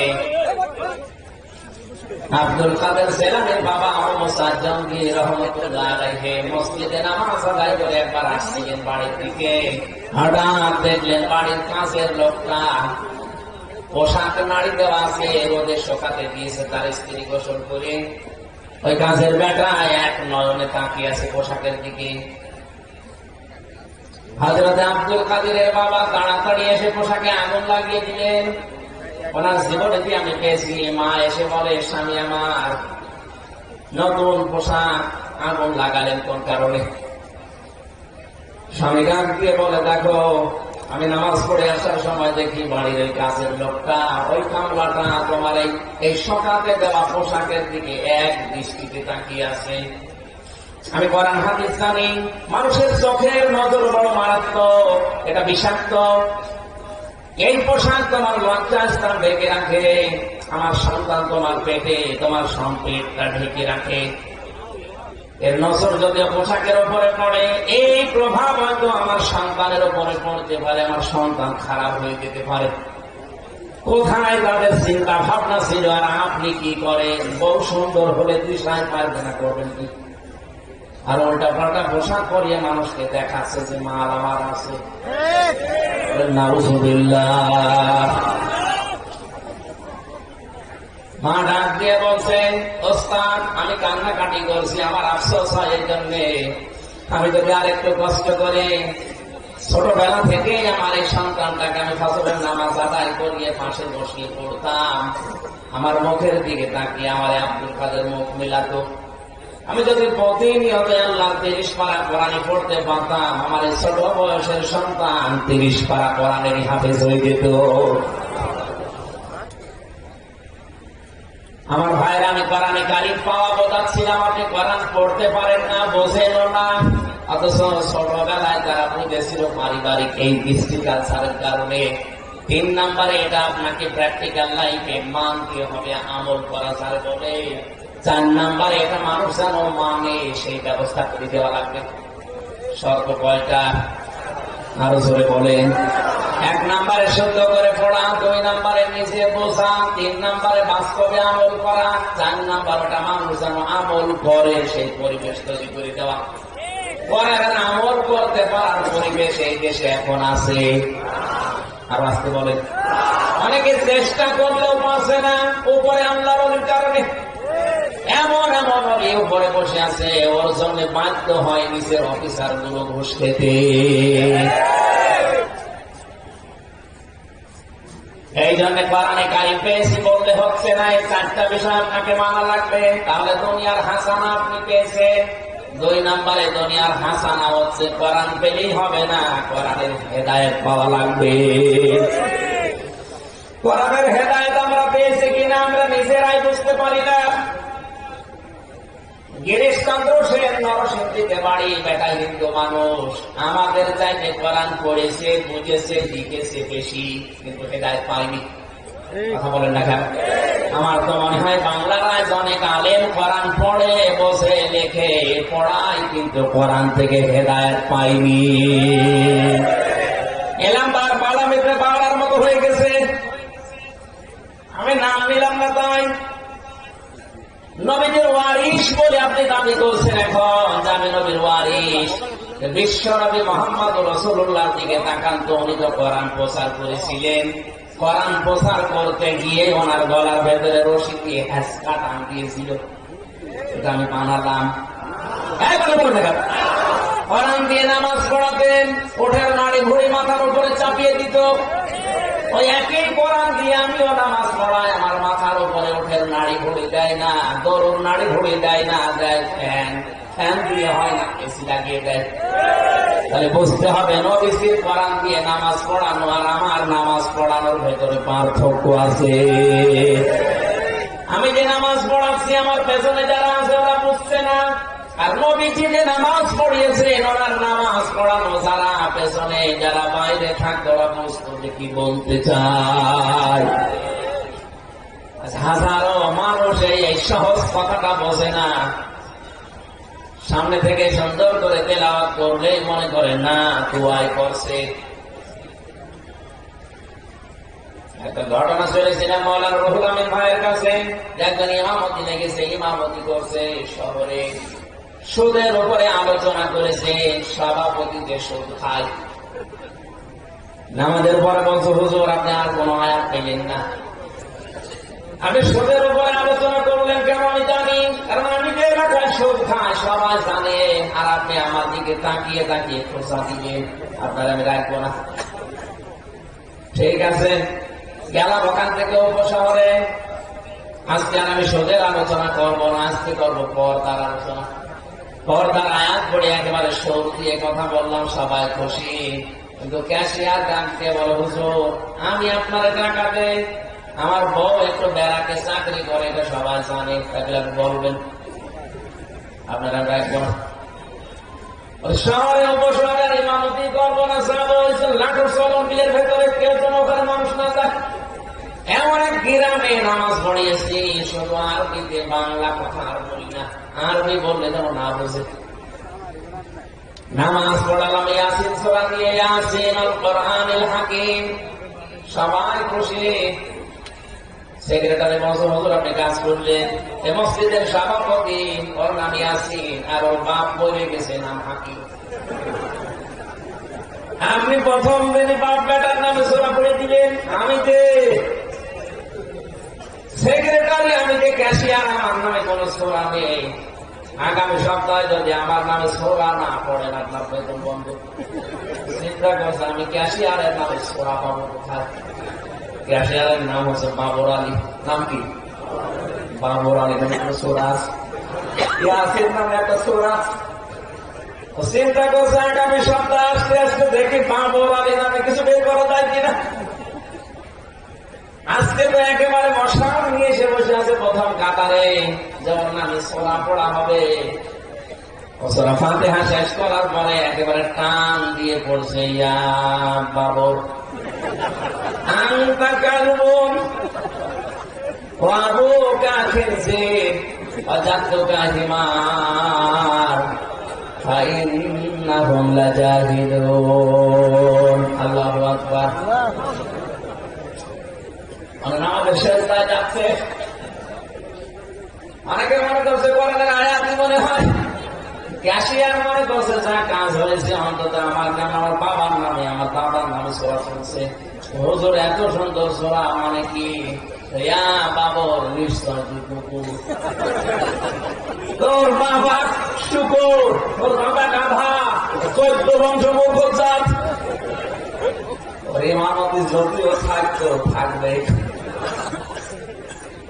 আর সে নবীজি নামাজ পড়িয়েছে, আবু জেহেল এসে বুঝে ফেলেছে কি বলতে চায় মোহাম্মদ। এই জন্য গলার ভেতরে রশি দিয়ে হ্যাঁচকা টান দিয়েছে মেরে ফেলার জন্য। আর আমি ওই কোরআন দিয়ে ঢাকার মগবাজারে নামাজ পড়ায়, আমার মাথার উপরে ফ্যান দিয়েছে, হচ্ছে না। হাফিজ গ্রুপের মালিক এসি লাগিয়ে দিয়েছে, আরো আরাম পড়া।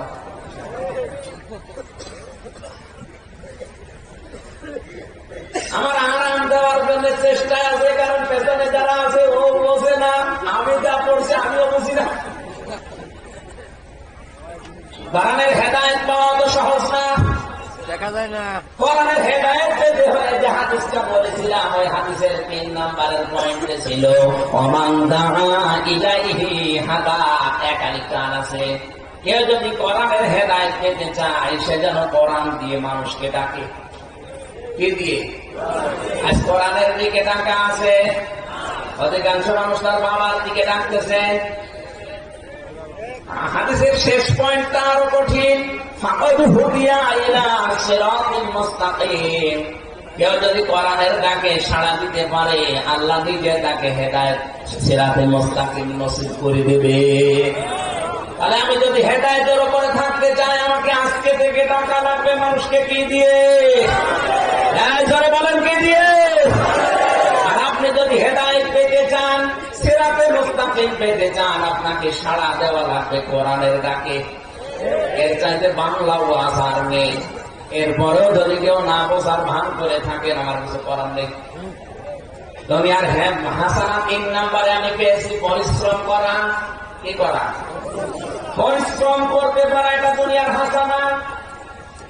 আজ যারা বসে বসে খায়, এরা মনে করছে রব্বানা আতিনা ফিদ দুনিয়া হাসানা, পেয়ে গেছি না, আপনি পাননি। আপনি পরিশ্রম করেন না কেন? এই হাতির মতো শরীর, আপনি কি করবেন?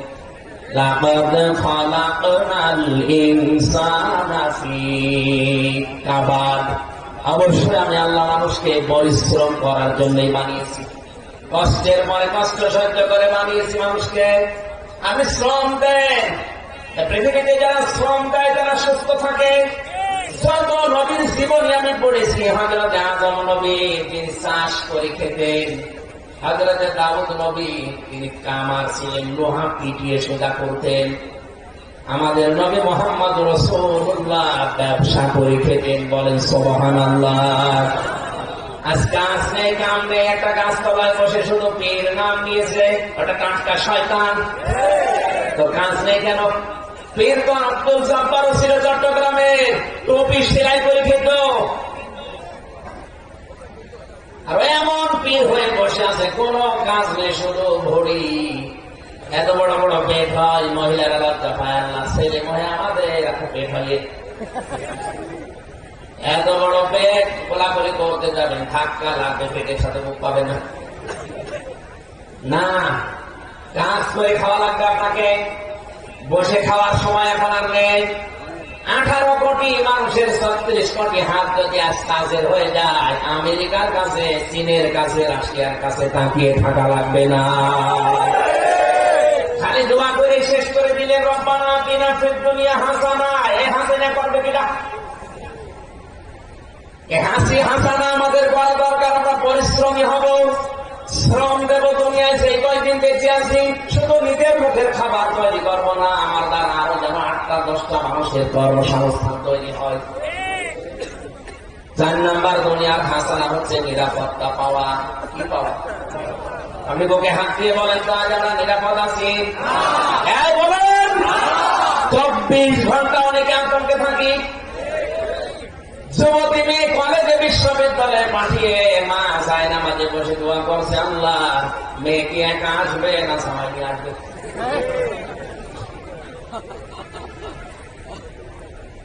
5 নম্বরে দুনিয়ার হাসানা সুখ আর শান্তি।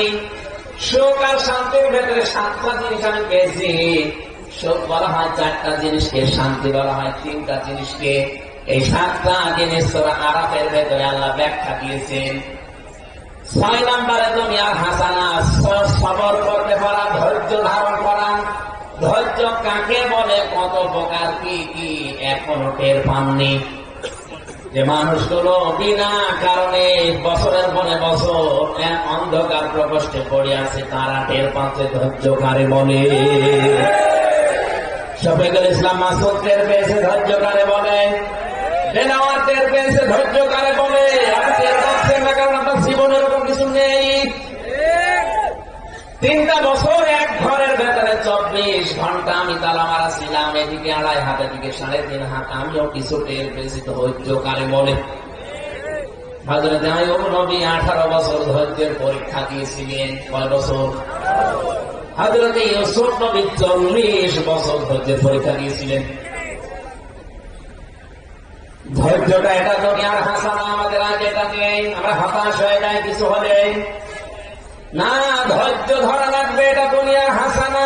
সুতরাং যাদের জীবনে ধৈর্য নেই, শুধু হতাশা, বুঝবেন আপনার রব্বানা আতিনা ফিদ দুনিয়া হাসানা মাঠে মারা যাচ্ছে, কবুল হচ্ছে না। 7 নম্বরে দুনিয়ার হাসানা, সন্তান যেন ভালো হয়।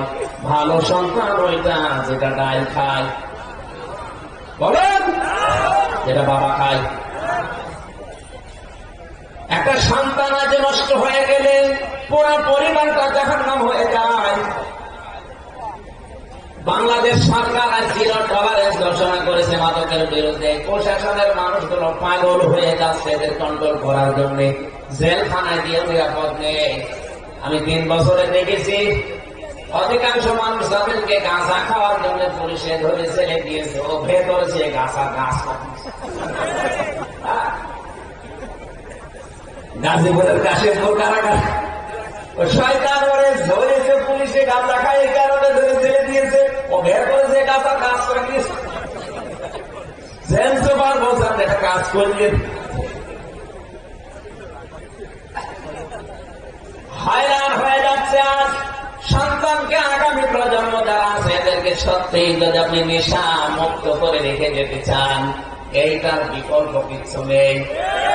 আমি আপনাদেরকে কোরআন হাতে নিয়ে মাথায় নিয়ে গ্যারান্টি দিতে পারি, মাত্র 3 বছর আপনি কোরআনে কারিমের শিক্ষাটা সন্তানকে দেবেন ছোটবেলায়। এরপর আপনি ডিসি বানাবেন, এসপি বানাবেন, পিএনও বানাবেন, ওসি বানাবেন, এরকম ইন্সপেক্টর বানাবেন, কোনো অসুবিধা নেই। যা বানাতে ইচ্ছা করে বানান। ওকে আলেম বানানোই লাগবে, হাফেজ বানানো লাগবে, এটা খরচ না। কিন্তু 3টা বছর যদি কোরআনিতে পড়িয়ে বীজ লাগিয়ে দেন, ও বড় হয়ে জীবনেও আপনার সামনে কোনোদিন এরকম উল্টাপাল্টা জিনিস খাবে না। আমি গ্যারান্টি দিচ্ছি খাবে না। 2 নম্বরে আপনাকে শেষ বয়সে বৃদ্ধাশ্রমে রেখে আসবে না, কারণ এইটুকু অন্তত জেনেছে যে আল্লাহর পরে আপনার স্থান। আজ কয়েকদিন আগে একটা ভাইরাল ভিডিও ঘুরছে যে 4টা ছেলে 2টা মেয়ে, 6 সন্তান মিলে ওর মা মারা গেছে 10 বছর আগে। এই 6 সন্তান মিলে বাবার জমি জায়গা সব নিজেদের নামে লিখে বাবাকে রাস্তায় ছেড়ে দেবে সিদ্ধান্ত নিয়েছে। এ দোষ শুধুমাত্র ছেলে মেয়েদের না, ওই লোকটাও আছে। আল্লাহর পরে যে আমার মা বাবার স্থান ও সন্তানদেরকে তো শিখায়নি। কথা বলে না কেন? সন্তানরা এখন বড় কথা শুনে বাধ্য হয়ে মাকে আগে তো বিদায় নিয়েছে, আর বাবাকে এখন রাস্তায় ছেড়ে দিলে সিদ্ধান্ত নিচ্ছে। যদি ওই 3 বছরের বেকারের মূল শিক্ষাটা দিয়ে যে কোনো জায়গায় তুলে দিতে পারবে, আমার যতটুকু ধারণা না খেয়ে থাকতো, তারপরও মাকে বাবাকে বৃদ্ধাশ্রমে রাস্তায় ফেলে দিত না। আমি কিন্তু আপনাকে ডাক্তার বানাতে, ইঞ্জিনিয়ার বানাতে, এরকম ওসিএসপি বানাতে নিষেধ করছি না, বানান, এগুলো আমাদের দরকার। কিন্তু প্রথমে এরকম জায়গায় 3টা বছর আপনি পড়াবেন, মাত্র 3 বছর। এরপর যা ইচ্ছা বানান। পরবর্তী প্রজন্ম এভাবে রেখে গেলে মারা যাওয়ার পরে অন্তত করে দিয়ে আপনি জানাজাটা পাবেন। আর আপনার সন্তান যদি আপনার জানাজা পড়িয়ে কবরে দিয়ে চোখের পানি ফেলে বলে, আল্লাহ তুমি আমার মা বাবাকে মাফ করে দাও, কারণ তাদের অনেক শ্রম আমার পেছনে আছে। নবীজি বলেন, সন্তানের তো আল্লাহ ফেরত দেয় না, সঙ্গে সঙ্গে কবুল করে নেয়। 8 নম্বরে দুনিয়ার হাসানা, স্ত্রী যেন ভালো হয়। ভালো স্ত্রী ওইটা যেটা সকাল বিকাল ইস্তার জলসা দেখে। ভালো স্ত্রী ছিলেন হযরতে আসিয়া। এত অত্যাচার করেছিল স্বামী তার উপরে, এরপরও কোনদিন স্বামীকে বরদোয়া দেননি। নড়াইলের মা বোনেরা, নবীজি মেরাজে দেখেছেন দুইটা কারণে মেয়েরা জাহান্নামে যাবে বেশি। এক নাম্বার হচ্ছে যারা স্বামীর নাফরমানি করে। সারাটা জীবন সকাল থেকে সন্ধ্যা কি করে আপনি সুখে থাকবেন, শান্তিতে থাকবেন, আরাম পাবেন? মাথার ঘাম পায়ে ফেলে পরিশ্রম করে লোকটা আপনার জন্য। আর একটা সাবান একটু কম হয়ে গেলে আপনি মা বাবা তুলে ফোটা দিয়ে ফেলেন যে তোর বাড়িতে এসে জীবনে কিছু পেলাম না। আপনার নামাজ রোজা কালো বোরখা সব শেষ। এরকম ফোটা দিয়া বউ আছে তার হাত করে তো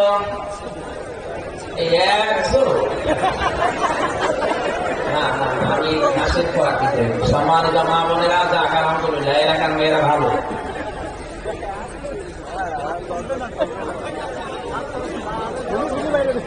হযরতে আসিয়ার মতো স্ত্রী হওয়া লাগবে আপনাকে। হাতের ভেতরে স্বামীকে রেখ লাগিয়েছেন, মা পায়ের ভেতরে শলাকা দিয়েছে, এরপরেও তিনি স্বামীর নামে বরদোয়া দেননি। বলেছিলেন আল্লাহ তুমি আমার স্বামীর অত্যাচার থেকে আমাকে বাঁচাও। অনাজ্জিনি মিন ফিরআউনা ওয়া আমালিহি অনাজ্জিনি মিনাল কওমিজ যালিমিন। বলেন আল্লাহু আকবার। হযরতে আসিয়া এত বড় কঠিন অবস্থায় বলেছিলেন মাবুদ তুমি আমার স্বামীর অত্যাচার থেকে আমাকে বাঁচাও, কিন্তু আমার স্বামীর উপরে তুমি গজব দিও না। এত বড় কঠিন মুহূর্তেও যদি স্বামীর জন্য বরদোয়া না দেয়, আপনি কি হয়েছেন? আপনার স্বামী কি ফেরাউনের চাইতেও জানোয়ার নাকি?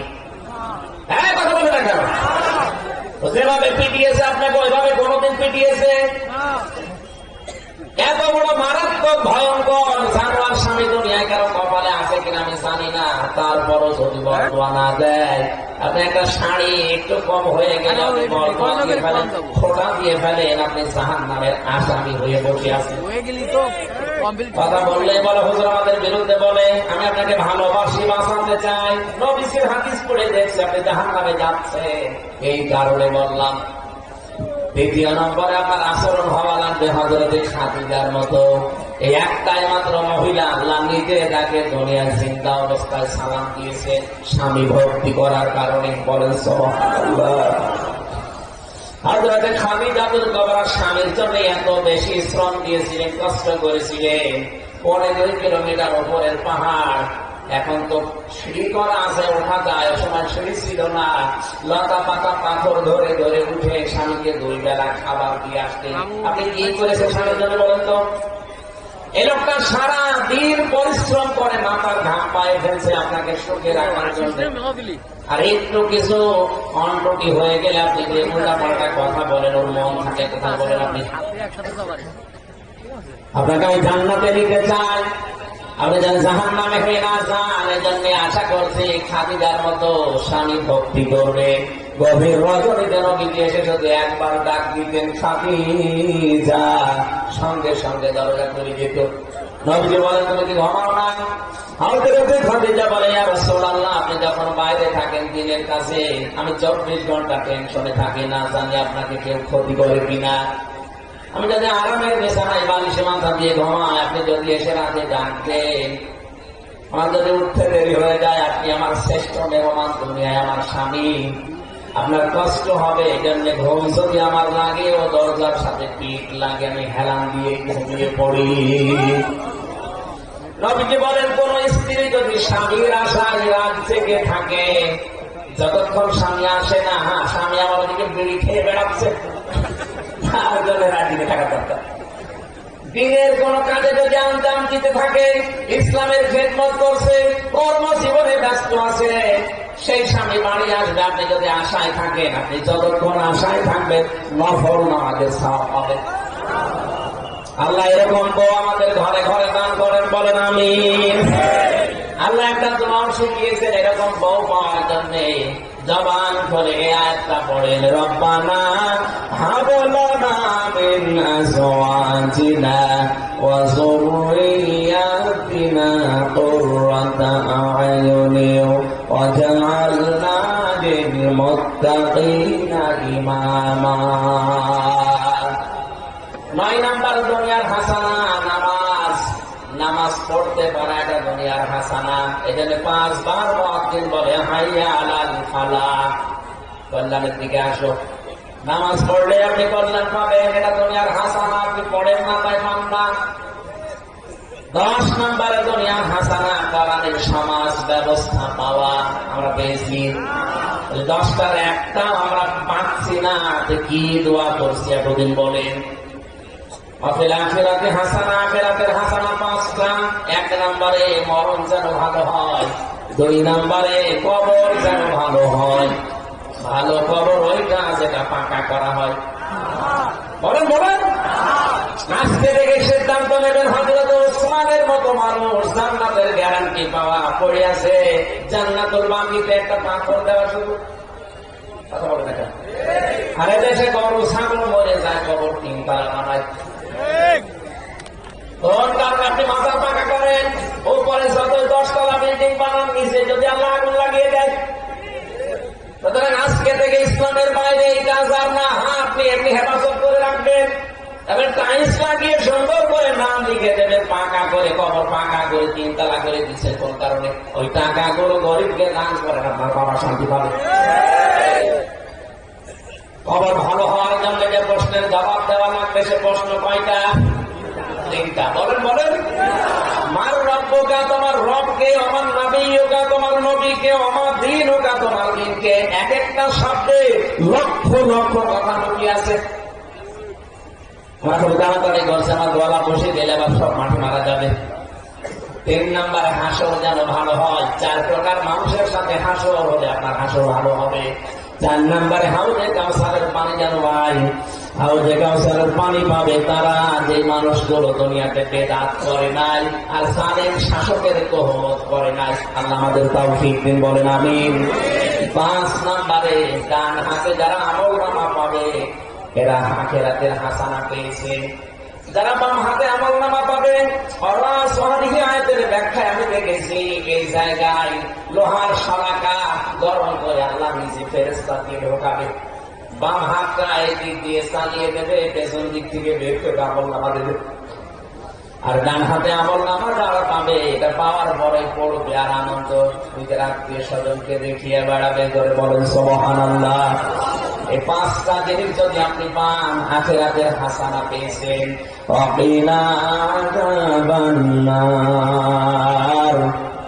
জাহান্নাম থেকে আমাদের বাঁচাও। আল্লাহ বলেন জাহান্নাম থেকে বাঁচার উপায় একটা, আলাদুল্লাকুম আলা তিজারাতিন তুনজিকুম মিন আযাবিন আলীম।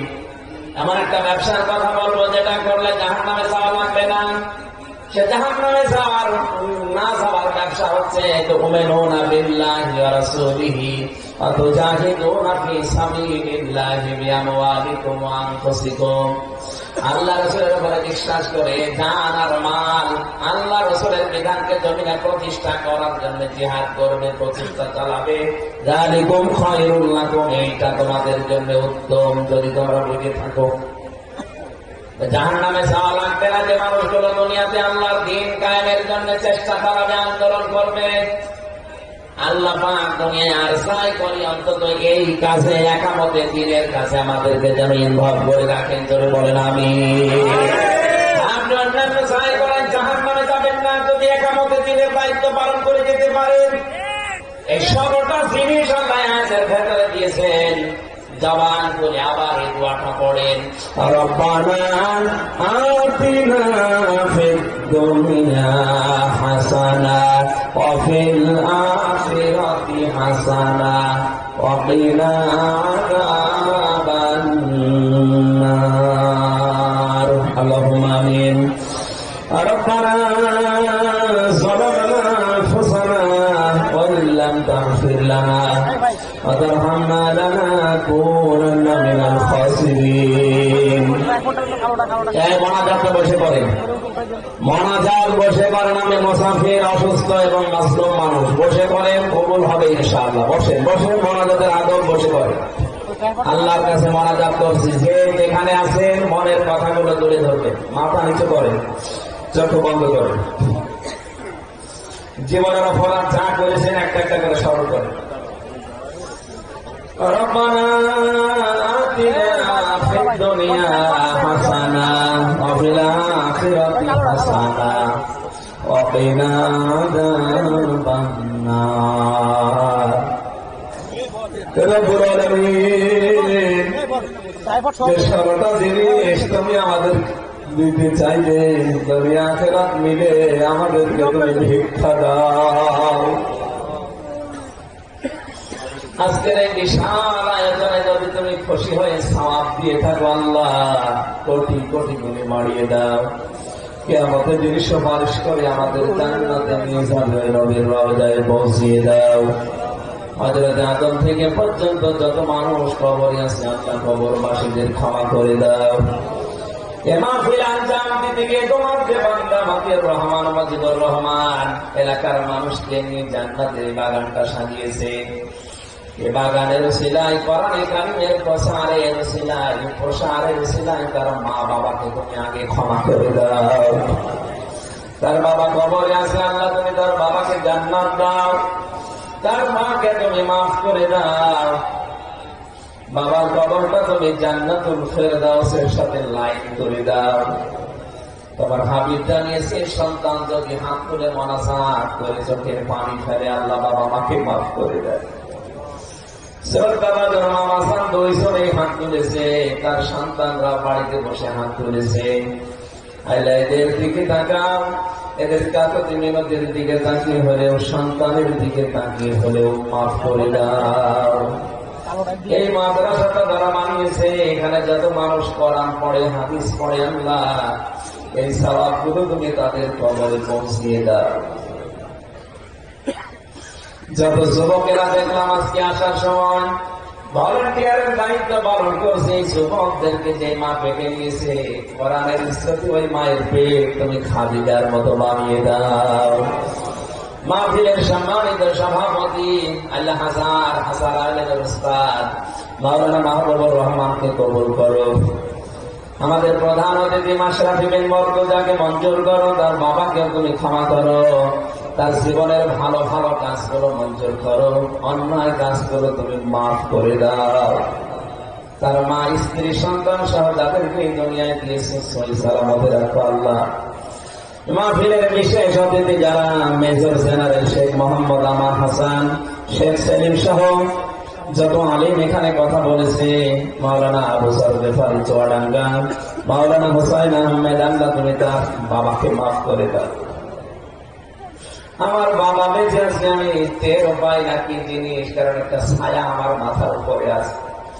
অথচ তোমার এই বান্দা এতিম হয়ে গেছে, কিছুদিন কয়েক বছর হয়ে গেল তোর বাবাটা বিদায় দিয়েছে। মাওলানা হোসাইনের দিকে তাকিয়ে, তার চোখের দিকে তাকিয়ে হলেও বাবাকে তুমি কবরে জান্নাত দিয়ে দাও। রব্বুল আলামিন এই লড়াইলে কোরআনের দাওয়াত নিয়ে যার মাধ্যমে আসে মাওলানা মনিরুজ্জামান, তোমার এই যুবক বান্দাকে হযরত ওমরের সাথে কবুল করো। প্রশাসনের যে ভাইগুলো এসেছে, নিজেদের মা বাবা স্ত্রী পুত্র সন্তানাদি দেশে রেখে দিনে বিভিন্ন বাংলার প্রান্তে যারা দায়িত্ব পালন করছে জানমাল হেফাজতের জন্য, আজকে যারা শৃঙ্খলায় ছিল আল্লাহ প্রশাসনের এই দায়িত্বটা ইবাদত হিসাবে কবুল করো। তাদের মা বাবাকে, তাদের এলাকাতে সন্তানাদিকে সহি সালামতে রাখো আল্লাহ। নড়াইলের ডিসি, এসপি, পিয়ানো, ওসি সহ যত পুলিশ সদস্যরা এই জেলায় দায়িত্ব পালন করে আল্লাহ এদের উপরে তোমার খাস রহমত নাযিল করো। আজ আমার সফর সঙ্গী হয়ে এসেছে রেজাউল করিম ভাই, তার মা বাবা, তার স্ত্রী সন্তান, তাদেরকেও তুমি মঞ্জুর করো। রাজব ভাই সহ অনেক মামা সহ যত আলেম এখানে এসেছে, আলেমদেরকে আলেম হিসাবে মঞ্জুর করে দাও। মনের ভেতরে যার যে কামনা বাসনা আছে আমাদের চাই আশাগুলো পূর্ণ করে দাও। সম্মানিত মা বোনেরা পর্দার আড়ালে আছে, এদেরকে খাদিজার মতো, আসিয়ার মতো বানিয়ে দাও। এলাকায় মাটির নিচে যত মানুষ ঘুমিয়ে আছে কোরআনের ইজ্জতে আজকে থেকে তাদের মাফ করে দাও। আমাদের প্রধানমন্ত্রী শেখ হাসিনা থেকে শুরু করে যারা দেশের দায়িত্বে আছে সাধুতার সাথে পালন করার তৌফিক দাও। আগামীতে এই অনুষ্ঠানটা কোরআনের জন্য বিশাল আকারে মঞ্জুর করে নাও। আল্লাহুম্মা গফিরলি ওয়ারহামনি ওয়াহদিনি ওয়াফিনি ওয়ারযুকনি ইয়া রাব্বাল আলামিন। তখন মরণ চলে আসে জানি না। সাধারণ ভাবে মরণ দিও না, শাহাদাতের মরণ দিয়ে ধান্দা করো আল্লাহ। আল্লাহুম্মা ইন্নী আসআলুকা শাহাদাতান ফি সাবিলিক ওয়াজআল মাউতি ফি বালাদি রাসূলিক। আল্লাহ আমার মা বাবাকে মাফ করে দাও, তাদেরকে হেদায়েত দান করো। আমার স্ত্রী সন্তানদেরকে তুমি মেহেরবানি করে ফাতিমাতুজ জোহরার মতো বানিয়ে দাও। বারাকাল্লাহু লানা ওয়া লাকুম ফিল কুরআনিল আযীম। আমি তোমার কাছে ভিক্ষা চাই, গভীর রজনীতে আমার কণ্ঠটা তুমি আগের মতো আবার ফিরিয়ে দাও। যখন এই মরণ আসবে, একবার হলেও যেন তোমার ওই কালেমাটা আমাদের মুখ দিয়ে বের হয়ে যায়, লা ইলাহা ইল্লাল্লাহু মুহাম্মাদুর রাসূলুল্লাহ।